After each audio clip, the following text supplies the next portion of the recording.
গরু চুরির অপবাদে এভাবে বেধড়ক মারধরের শিকার হয় কলাতলী এলাকার যুবক সাজ্জাদ হোসেন ওরফে ফুতিয়া। ওদের একটা রুমে গিয়ে দেখাচ্ছে, ফিট তুলে দেখাচ্ছে যে ফিটে সব বেল্টের দাগ পাবি, আমি নির্দোষী, আমি আর মার খাইতে পারতেছি না, আমাকে যেভাবে ভাড়া টাকা দিয়ে নিয়ে যাও, কিন্তু ওরা টাকার বিনিময়েও দিচ্ছে না। মারিও না, আমরা গার্ডিয়ান আসছি, আমরা নিয়ে যাব। এখন ওরা সুদানি দি বলে ওকে আরো গালাগালি করছে, তোকে শুদ্ধ মেরে ফেলবে এরকম বলার পর আমি পিছু পা হয়ে গেছি। ওকে যখন বেজ্জত করতেছে আমি আর সামনের দিকে যাই নাই, পিছন থেকে দাঁড়িয়ে দেখতেছি ওকে অনেক পিটাচ্ছে। দুইটা ছেলে এমন ভাবে পিটাচ্ছে যা বলার কথা না। কেন মাসু গরু চুরির অপরাধে এরে কল দিয়ে বলছে যে আমি তো করি নাই, আমি একটু প্রমাণ করে আসি, করি নাই বলে প্রমাণ করে আসছি বলে কেন চলে গেছে। যাওয়ার পরে সবাই বেঁধে রাখছে, বেঁধে যা দিয়ে মারতে পারছে তা দিয়ে মারছে, বাড়াং বলি বেল সব গিয়া দিয়ে মারছে, রড গরম করে চাকা দিছে বুকের ভিতরে। নৃশংসভাবে মারধরের পর হত্যার বিষয়ে এভাবে বর্ণনা করে গেছেন সাজ্জাদের পরিবার ও স্বজনরা, যা ছাড়িয়ে গেছে বর্বরতার সীমা। পরিবারের দাবি, শুক্রবার দুপুরে গরু চুরির অপবাদে সাজ্জাদ সহ আরও 4 জনকে তুলে নিয়ে যায় সৈকতপাড়ার নূর হোসেন, তার ছেলে ও ছেলের বন্ধুরা।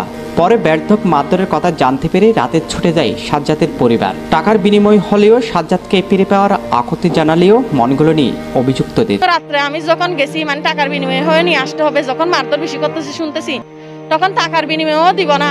ওদের মেয়ে বলছে টাকা দিলেও তোমার গিয়া বাইকে দিব না, যদি দিতে হয় তোমরা কি শেয়ার খাইছো, তোমরা সুরের শেয়ার খাইছো নাকি, তোমরা সুরাইতে আসছো যে ওকে নিতে আসছো যে তোমরা, এভাবে ওদের লোহার দরজা আটকায়।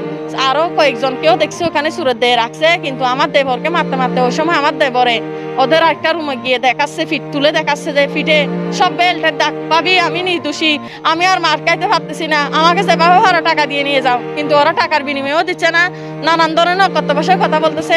তবে অভিযুক্ত পরিবারের একজনের সাথে কথা হয় প্রতিবেদকের সাথে। মারধরের বিষয়টি অনেকটা অস্বীকার করেন তিনি, বললেন ভিন্ন কথা। 5 তারিখ ধরে আর কি, যেদিন আমাদের প্রধানমন্ত্রী পদত্যাগ করবে ওই দিন ভোরে 3টার দিকে আমাদের গোয়ালঘর থেকে 3টা গরু শুরু হয়ে গেছে। গরুগুলো হচ্ছে আমার পাকিস্তানি বড় গরু গাভীর, আর একটা হচ্ছে ষাঁড় গরু, 3টা আর কি।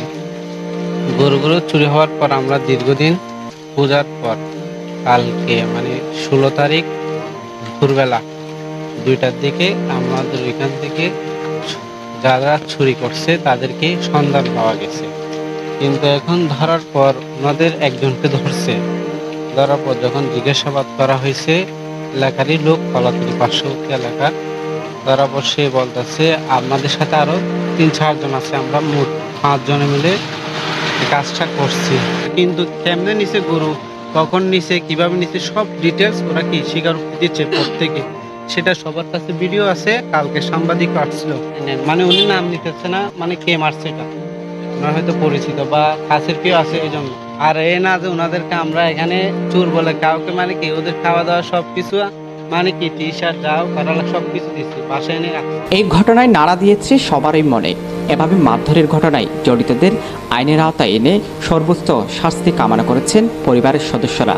ওনার 1 বছর একটা মেয়ে আছে, বিয়ে হয়েছে এখনো 2 বছর হয় নাই, এখন ওর মেয়ের অবস্থা কি হবে?